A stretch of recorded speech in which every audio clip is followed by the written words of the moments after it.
They said the snow that morning was the softest Westbrook had seen in a decade, falling like ash across the chapel roof as if mourning something yet to happen. Inside the manor, a girl barely 12 stood still while servants laced her into a wedding gown dyed deep red, the color of wealth, of nobility, and of warning. Her name was Eleanor, daughter of Lord Harold of Westbrook. And that day, she was no longer a child. She was a transaction. Sir Aldrich of Thornwell waited outside the chapel in full armor, not for ceremony, but as a reminder of conquest. At 43, with 2 dead wives and land won through blood, he needed neither affection nor approval. He needed heirs. Eleanor had never shared a conversation with him, but she'd memorized the terms. Her dowry, 80 marks in silver, 3 oxen, and a patch of woodland would clear her father's debts and secure Westbrook's standing among the border lords. The wedding was conducted in Latin, inaudible beneath the breathless silence of villagers packed shoulder to shoulder, all summoned to witness a contract disguised as a union. No one asked Eleanor if she consented. Her father answered on her behalf. When the vows were done, she was led to the bridal chamber like a lamb, and they followed neighbors, servants, even distant kin to watch the ritual be sealed in flesh.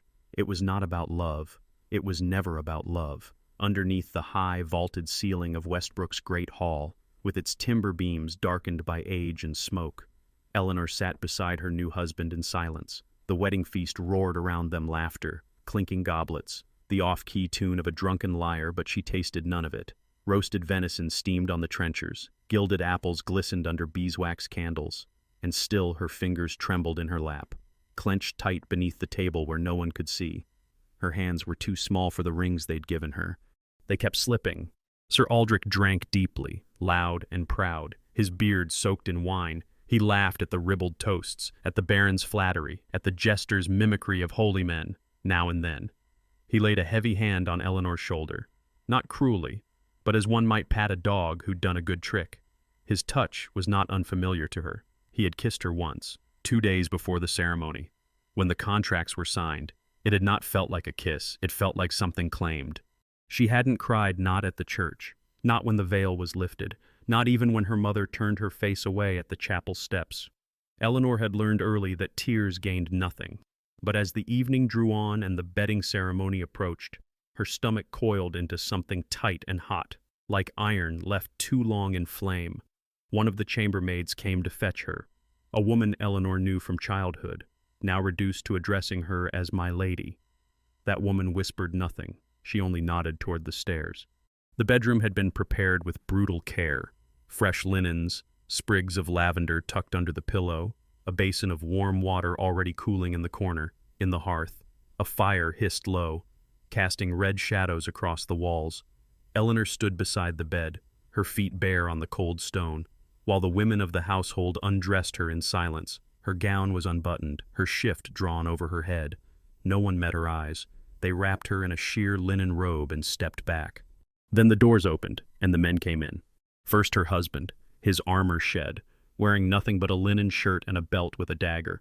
Then the others, his brother, 2 squires. Even the steward filed in behind him. They stood back, not to watch the act itself, but to verify its outcome. This was not some forgotten corner of history. In 13th century England, such ceremonies were legal, and in noble houses, common. The consummation was public not by presence, but by proof. The cloth would be checked at dawn for blood, and woe to the girl who left none behind. Sir Aldrich dismissed the crowd with a bark, but not before raising his goblet to them, when they closed the door behind them. Eleanor was alone with a man 3 times her age, whose hands were already moving to unfasten his shirt. She did not look away. Not out of defiance, there was no room for defiance, but because it was the last thing she could control. She would not give him her fear. He came to her like a soldier taking a town that had not yet built walls. There were no words, no gentleness. What followed did not feel real, only long. She did not scream. She learned quickly how to stay still. When it was over, she bled, and the linen was stained. Sir Aldrich called for wine, wrapped himself in furs, and fell asleep. Eleanor remained awake, staring at the timber beams above the bed, counting each crack like a prayer. In the morning, the bloodied sheet was paraded through the courtyard. The castle cook said it was a good omen. The steward nodded. The baron was satisfied. And Lady Eleanor. now truly a wife in the eyes of the law, was no longer mentioned by her first name. Even among servants, she had become part of her husband's property, absorbed into his title, as faceless and necessary as a boundary stone. The days that followed were a blur of obedience. She was taught how to manage the kitchens, how to ration grain, how to inspect linens for lice. She was assigned a personal maid whose sole job was to dress and undress her, and to remind her when to smile. She met the children from Aldrich's first marriage, 2 sons, both older than she was. They did not speak to her, and she did not expect them to. She had entered their home as a symbol of politics, not as a mother. Even the hounds avoided her at first. No one asked how she felt. That was not the language of Westbrook. The cold came early that year. By November, the river had begun to freeze at its edges, and the damp crept through the stone floors into her bones. Eleanor was moved to a smaller chamber to conserve firewood. Her husband visited her only when it suited him. Usually after too much ale, he never struck her, not with fists, but his voice could hollow a room, and his grip on her wrist once left a bruise in the shape of a horseshoe. By winter's end, Eleanor had missed her courses twice. The physician was summoned, a stooped man who smelled of sage and dust, and he gave a single nod. She was with child. The news was greeted like the ringing of a church bell relief. Duty fulfilled, the bloodline secured. Eleanor, meanwhile, said nothing. She watched the snow melt from the stone sills and wondered how long it would take before the pain stopped feeling new. She was 14 when she gave birth. The labor began in the middle of the night. Her body seized with cramps that felt like drowning from within. They called the midwife, who brought hot water and prayer beads, and warned of breach. The room spun. The fire sputtered. Eleanor bit down on a cloth until her teeth ached. After 9 hours, a baby girl was born silent at first, then screaming like a ghost let loose. The midwife smiled. The physician nodded. Aldrich grunted from the doorway and left before the cord was cut. Eleanor held the child only once that night. She named her Isabel. No one wrote it down. The christening was held in the stone chapel overlooking the western fields, where hawks circled low and the air carried the scent of peat smoke. Sir Aldrich stood at the altar with the priest, expression fixed and unreadable, while Eleanor remained seated behind the veil that marked her as a woman still recovering. The child Isabel was swaddled in coarse linen dyed with faded blue, not the silk she might have worn had she been born a boy. The priest's Latin echoed against the bare walls, and a bucket of holy water steamed in the cold. There were no songs, no bells, just the murmured name and a swift, tired amen. That night, Eleanor was returned to her bedchamber with Isabel nestled against her chest, tiny and impossibly warm. Her body ached in places she didn't know could hurt. Her hands had not stopped trembling since the delivery, but in the quiet between the nursemaid's footsteps and the creak of the wooden floor, she allowed herself to hum. Not a lullaby she could not remember any, but a rhythm passed down through breath and instinct. Isabel blinked up at her, eyes unfocused, mouth opening in silent wonder. Within a week, Eleanor was summoned to the great hall, her feet dragged beneath her wool skirts, still stiff with dried blood. The Baron's steward informed her that Isabel would be sent to a wet nurse in Thornwell Keep, 2 days' ride south. Sir Aldrich had arranged it without consulting her. He wanted the child reared properly, among noble kin, with trained hands and rigid schedules. Eleanor protested only once. The steward did not reply. The next morning, the child was taken before she had finished her tea. The silence after Isabel's departure was a thing alive. Eleanor wandered the estate like a shadow, answering questions before they were asked, fulfilling duties as if from memory. She was praised for her composure, her ability to recover, her loyalty to the house. She said little. Her appetite faded. Her voice, once clear and sharp from years of Latin tutoring, softened into a whisper that few noticed. At night, she dreamt of staircases that led nowhere, of doors that would not open, of rivers with no banks.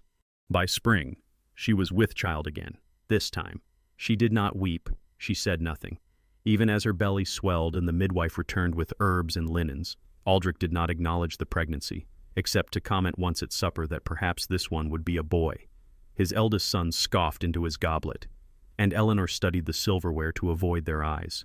The second child came in July. During a heat so heavy the bees dropped from the air, this labor was quicker, but bloodier. The boy arrived squalling and red-faced, and the midwife declared him strong. Eleanor was not permitted to hold him until the next day. The child was named Geoffrey, after Aldrich's father, Eleanor asked to keep him in her chambers. The request was ignored. Geoffrey was placed in the nursery wing, tended by wet nurses and old women with sour breath and hard hands. Eleanor visited daily until she was told her presence distracted the nurses. Her third pregnancy followed before the first frost. Her body, no longer surprised by the cycle, moved through it like a well-worn path. The pain blurred, the days melted. By the time the third child, a girl, was born, Eleanor no longer asked to hold her. They named her Margaret without her input. The baptism was done in the kitchens, with broth boiling in the hearth behind them. Of the 3 children, only Geoffrey survived beyond his 2nd year. Isabel died during a fevered winter, her body wrapped in burlap and returned without ceremony. Margaret never opened her eyes. The steward informed Eleanor during supper. No one looked up from their plates. Grief was not permitted its own space in Westbrook. A woman's sorrow was expected to be silent, brief, and invisible. Eleanor wore the same dress the next morning and resumed her duties. She swept the stone floor of the chapel with a straw broom. She stitched wool blankets by firelight. She smiled when addressed, curtsied when summoned, and did not speak her children's names aloud again. It was during her 4th pregnancy that she stopped attending Mass.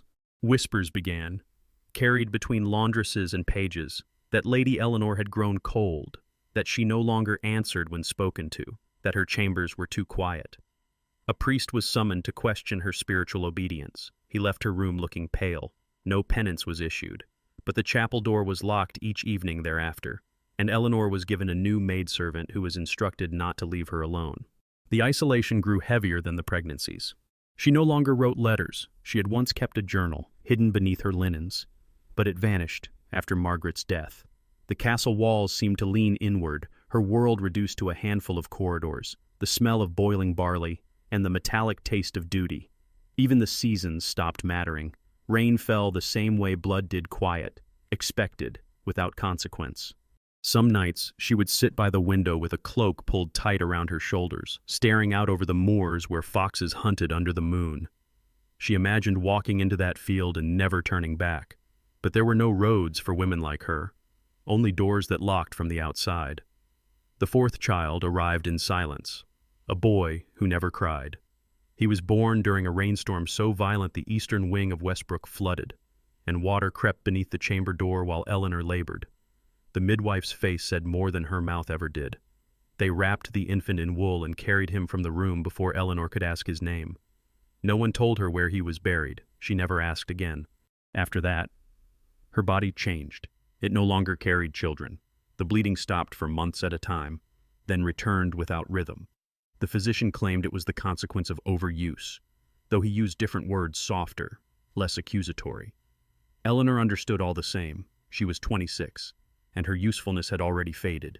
Sir Aldrich took a mistress that year, a flaxen-haired girl from Gloucester, barely 17. The staff called her the singer. Though Eleanor never heard her speak, she moved into the South Tower, and her laughter echoed down the hall like wind through cracked stone. Eleanor was told to be gracious. She offered no protest. She had long since learned that silence was safer than pride. The days grew slower after that. Time lost shape. Seasons shifted, indistinct and interchangeable. Eleanor spent most mornings in the garden, tending to the herbs she'd once used to ease her own pain. Lavender, rue, comfrey, plants that knew suffering and healed without asking questions. She pressed their leaves between the pages of old prayer books, the ink bleeding around them like bruises. Once, a page was missing. When she inquired, the maid only shrugged. The letters from her father stopped coming. No explanation, no seal, just absence. A year later, she overheard a visiting lord mention Lord Harold's death during supper. He had fallen ill on the road to Canterbury. Eleanor nodded and passed the bread.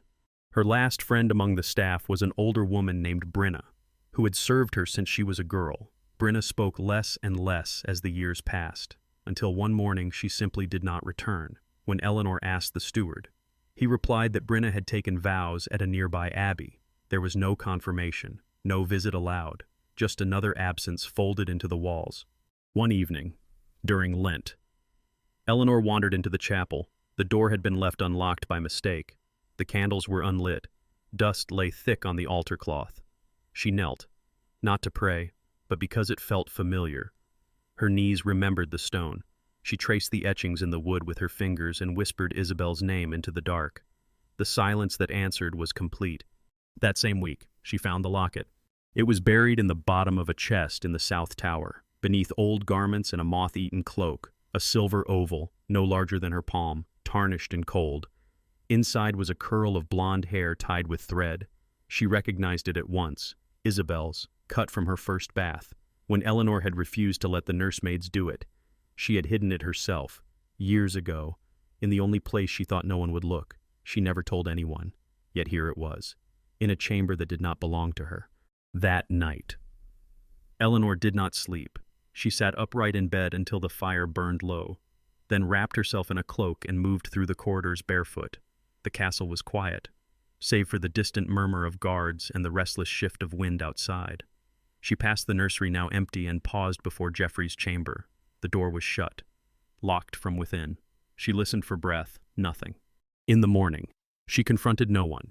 There was no accusation, no scandal, only a decision, made quietly and with finality. Eleanor requested to move into the West Tower, once reserved for widows and aging matrons. It had not been used in years. No one objected. The tower was damp, drafty, and overlooked the marshes where fog settled like wool each morning. Eleanor found it peaceful. She began writing again, on scraps of vellum saved from discarded ledgers. She kept the pages hidden in the hollow of a broken beam. They were not letters, not prayers, just words, names, fragments, truths no one else wanted recorded. Sometimes she imagined Isabel reading them. Other times, she imagined nothing at all. Geoffrey grew tall and quiet, more like her than his father. He visited her rarely. But when he did, he asked questions about herbs, about Latin, about why the world felt so full of walls. She never answered directly, but always gave him something to carry away: dried rosemary, a line from Virgil, a look that said everything without sound. One winter, when Eleanor was 32, Sir Aldrich fell from his horse during a hunt. His neck snapped on a tree root, and he died before anyone could call a priest. The castle mourned with banners and black bread. Eleanor wore no veil. She did not cry. She walked the halls as if made of stone, received condolences with grace, and when asked about her future, said only that God would decide. But God had never decided anything for her, not once. The mourning period passed with little ceremony. Flags were lowered, masses were said. The cook prepared a funeral broth of onions and black rye, and the hounds were tied away from the chapel steps. Eleanor wore gray, not black, and accepted the folded tokens of condolence with a stillness so practiced it seemed part of her skin. Sir Aldrich was buried in the crypt beneath the eastern transept, beside his first two wives. Eleanor did not descend the steps. For the first time in decades, no one told her where to stand. Geoffrey was 17 when he inherited his father's title. He stood taller than Aldrich had, with steadier hands and fewer words. He kept the staff on but dismissed the steward, replacing him with a quiet man from the abbey who'd once taught him Latin. Eleanor did not ask where the old steward went. She assumed the river. The new baron gave her freedom without fanfare. He left her chambers untouched, allowed her to manage her own household funds, and assigned no duties beyond her choosing. She could walk the western moors now, where the grass grew in thick reeds and the fog hung low like breath over a battlefield. Some days she sat beneath the ash tree near the ruined well and watched the horizon until the light changed. Other days she stayed in the tower, writing, always writing. In the months that followed, a change moved through Westbrook like a current under still water. The old chapel was cleaned, the bells rang more often. The servants laughed louder and lingered longer in the kitchens. Even the dogs barked differently. The girl from Gloucester was sent away, her chamber stripped and aired. Geoffrey never spoke of her. One morning, Eleanor found a small parcel outside her chamber door, wrapped in muslin, tied with a strip of red wool. Inside was the locket. The silver had been polished, the clasp repaired, the curl of hair remained untouched. There was no note. She did not ask. That spring, she returned to the garden. The herbs had gone wild in her absence, thyme spilling into the gravel path, mint choking the border stones. She trimmed carefully, humming to herself. Children from the village sometimes passed by the outer wall on their way to the mill. One dared to speak to her through the gate. She answered. The next day, there were 3 of them, then 6. By midsummer, she had begun teaching them, not just herbs, but letters, numbers, stories older than the manor itself. They gathered beneath the ash tree, barefoot and sunburned, and listened with mouths half open. She never told them who she was. They called her Lady E, and she did not correct them. Whispers traveled through the village that the lady of the manor had returned to the world, that she taught children the names of flowers and constellations, that she wrote letters for the ill and prayers for the grieving. Some said she cured a shepherd's wife with a poultice made from boiled dock root and salt. Others claimed she could speak to the dead. Eleanor let the rumors stand. She liked the sound of myth better than truth. That fall, Geoffrey hosted a feast to mark his first year as Lord of Westbrook. Tables were laid in the outer courtyard, hung with garlands of dried wheat and bay leaves. Wine flowed. Fiddlers played. Eleanor watched from the high balcony, her hands folded around a goblet of watered cider. When Geoffrey raised his cup to toast the women of the house, he turned his eyes to her. She nodded. Once. That winter brought sickness. A fever spread through the lower villages, claiming young and old without pattern. Eleanor rode out daily, wrapped in wool, with baskets of herbs and cloths soaked in vinegar. Some were saved, many were not. She kept a list of the names in her ledger, written in a hand steadier than any priest's. When the fever passed, a letter arrived from Thornwell. An old ally of Aldrich's requested Eleanor's presence, no reason given.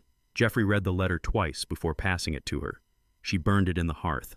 The next morning, she took a walk alone through the southern woods, where frost clung to the tree bark and the earth cracked underfoot. She stopped at the edge of the river, where the reeds whispered in the cold breeze. It was the same place where the midwife had once told her that Margaret would not live. The river had not changed. Only she had. She stayed there until the sun dipped low, then returned to the manor, her cloak heavy with dew. Geoffrey greeted her at the gate. He did not ask where she had been. He only offered her his arm, and she took it, not because she needed to, but because it felt like a choice. The years that followed were quiet, though not empty. Eleanor found a rhythm in her days that no longer answered to bells or commands. She rose with the sun, when the light broke over the eastern hills and spilled through the cracks in the tower's shutters. Her hands, once trained for embroidery and ceremonial gestures, grew coarse from the soil. She liked them that way, calloused, real. Children still came. Even as the seasons changed and new lords were named in distant counties, their faces changed, but their wonder remained the same. Eleanor taught them to listen to wind through the trees and to read the difference between a healing herb and a poison disguised in green. She never charged them. They left with rosemary in their pockets, stories in their heads, and names written carefully on slips of parchment. Some nights, she lit a single candle in the chapel and sat beneath the window where moonlight cast fractured shadows onto the stone. She read from her ledger, not aloud, just silently to herself. The names within it had grown numerous. Some she had buried. Others had simply stopped arriving. Each name was written with care, as though remembering were an act of defiance. It was during one such evening that Geoffrey came to her, cloaked in silence. His face had aged still young, but marked by the burden of rule. He stood in the doorway for a long moment before speaking. "There's a proposal," he said, "from Hartham." Eleanor looked up. That name carried weight. Hartham was a rising house, ambitious and well-connected. Their offer meant alignment. It meant politics. Geoffrey did not have to say the rest. "She's 16, he added, quieter, barely. Eleanor closed the ledger. She had not intended to speak, but the words arrived anyway. "Don't trade her." Geoffrey lowered his eyes. "It's not a matter of—" "It always is," she said. Silence stretched between them, thick and cold as the chapel stone. Then, without another word, she handed him the ledger. He took it in both hands. Its weight startled him. The next day, the proposal from Hartham was politely declined. That winter was harsh. Snow piled along the battlements and wolves were heard again in the outer woods. The village lost 3 children before January's end. Eleanor buried one with her own hands. The father had frozen trying to carry the child to the chapel. Geoffrey gave the family grain from the estate stores, and no tithes were collected that month. Whispers reached Eleanor from Thornwell once more. An abbess there had written, asking for instruction on the use of comfrey and tansy. Eleanor sent her recipes, along with a copy of the prayer she had once recited in secret before each labor. It had no saints in it, only names. In early spring, a stranger arrived at Westbrook, a woman, tall and thin, with hair the color of frost. She carried no seal, no servant, only a cane carved with strange markings. She asked for Eleanor by name. They spoke in the tower, away from listening ears. The woman had once served as a lady's maid in a house near Thornwell. She remembered Isabel's name. She remembered her eyes. She had known her as a child, wild and clever, kept hidden in the west wing of a keep rarely visited. Isabel had called herself Anna. The woman handed Eleanor a ring. Plain, iron-banded, too small now for an adult's hand, but Eleanor recognized it instantly. It had belonged to her once, when she was a girl, before marriage and titles and blood. She wore it always, the woman said. She said it kept her safe. Eleanor did not weep. Instead, she asked the woman to stay the night. The guest departed before dawn. That morning, Eleanor walked into the chapel with a bundle of dried herbs and lit 3 candles. She placed the ring at the foot of the altar and knelt, not to pray, but to listen. No voices answered, no signs appeared. But she felt something shift. Later that week, she returned to the garden and began drawing new lines in the soil plots for seeds not yet planted, names not yet known. Children would come again. They always did. Some would stay, others would wander. But now they would inherit something else, not just a name, not just the taste of rosemary, but a ledger that refused to forget. The summer that followed was drier than most. Dust curled along the manor road, clinging to boots and skirts, rising in faint clouds beneath every passing cart. The fields browned before harvest, and the bees swarmed low, sluggish with heat. At Westbrook, the stone walls held the warmth long past dusk, and sleep came only in slivers.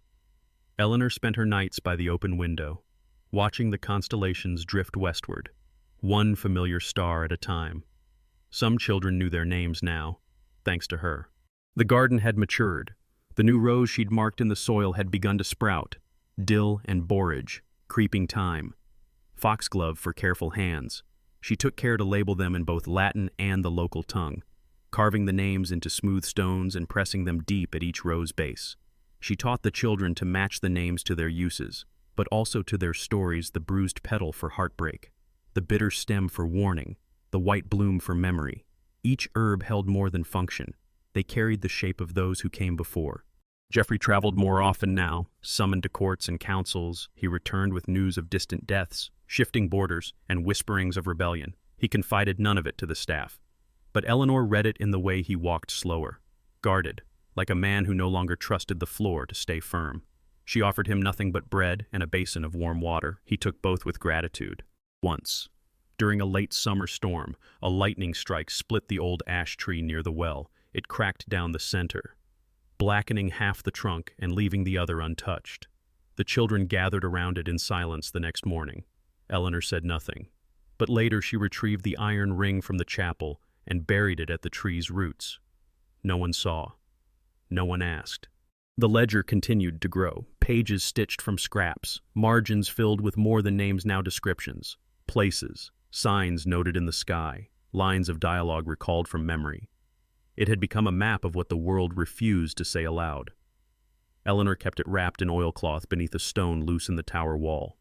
Only Geoffrey knew where to find it. Rumors returned from Thornwell once again. This time they carried teeth, that Eleanor had practiced sorcery, that her herb summoned storms, that girls who entered the tower were never the same after. A bishop's envoy arrived unannounced in late September, draped in black and red, with a scroll heavy with wax. He demanded answers. Eleanor invited him into the chapel. They spoke for hours. No one was allowed inside.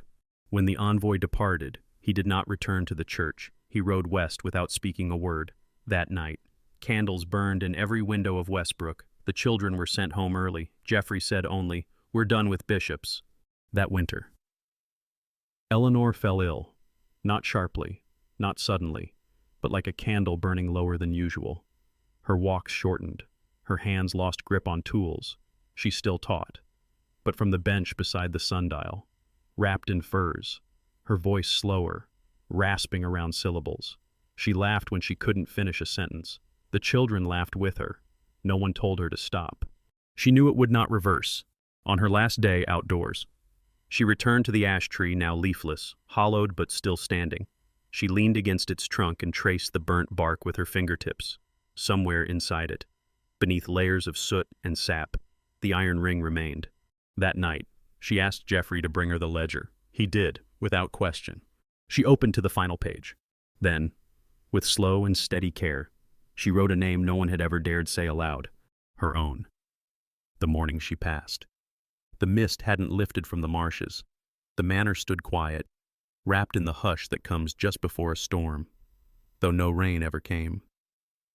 Geoffrey found her in the tower, seated beside the window with her head tilted slightly toward the sun. Her eyes were closed, her hands folded neatly atop the ledger. A sprig of dried lavender had been tucked into the binding, its color faint but unforgotten. No bells rang that day. Westbrook did not hold a funeral. There were no priests summoned, no readings performed. Eleanor had left instructions simple, unambiguous. Her body was to be laid beneath the ash tree, unmarked, with no stone and no name save for the one in the ledger. Geoffrey honored every word. The children came quietly. Some had grown, others had not. They placed leaves, feathers, bits of string on the soil where she was buried. Not because it was tradition, but because it felt like memory. One girl, no older than 7, whispered a name as she dropped a river stone onto the grave. No one corrected her. In the days that followed, the tower was left as it had been. No one touched her books. No one removed the ledgers. Geoffrey sealed the door and left the key on the chapel altar. Beneath the window where the light had always found her, when asked why, he said only that it would not be right to clean what had never been dirty. The garden grew wild that spring. Roots split stone. Lavender stretched beyond its rows. The children tended it in turns, uncertain at first. Then, with growing purpose, a boy carved a bench from an old cartwheel and placed it beneath the tree. Someone hung a string of bells from the lower branch, no two alike in shape or sound. When the wind came through, they made a music that couldn't be named. Letters arrived, more than usual, some from Thornwell, others from across the sea, women who had heard stories and sent questions about herbs, about names, about the act of remembering. Geoffrey answered none of them. He kept them all. One evening, a child asked him why the lady in the tower had never married again. He thought of answering, of explaining what the word marriage had meant, once what it had cost her, what it had taken. But instead, he said, because she didn't have to. Later that year, a drought swept through the region. Wells dried, livestock fell ill, fields cracked underfoot. Westbrook suffered less than most. The garden never yellowed. The herbs did not die. No one claimed it was a miracle. But when passing travelers asked how the place had endured, villagers pointed to the ash tree. She planted everything there, they said, before anything else grew. Years passed. The children became stewards. The stewards became elders. Some moved away. Others stayed. The garden was rebuilt more than once, reshaped with each generation, but the tree remained, hollowed, burned, weathered, but rooted. No one ever put a name on the grave. They didn't need to. Everyone already knew it. Some say the story of Lady Eleanor of Westbrook was never written, only passed down, carried in whispers through garden paths and chapel stones. Others claim she was a myth, a shadow invented by those who needed to believe a woman could live without being claimed. But in the ledger sealed inside the tower wall, her name endures, ink pressed into vellum by a hand that had once been bound, then opened, finally, to write itself into the world. No statue marks her, no banner bears her crest, yet children still kneel beneath the ash tree, tracing the shape of its bark, listening to bells that speak in wind. The garden still grows, the herbs still cure, and her memory lingers not because it was carved in stone, but because it was carried in breath, in seed, in name. She was born into silence, raised to obedience, promised to a man 3 times her age. But in the end, she left behind no heirs, no throne, no war, only the quiet revolution of being fully, defiantly alive. That might not be history as it was recorded, but it is, perhaps, history as it should have been remembered.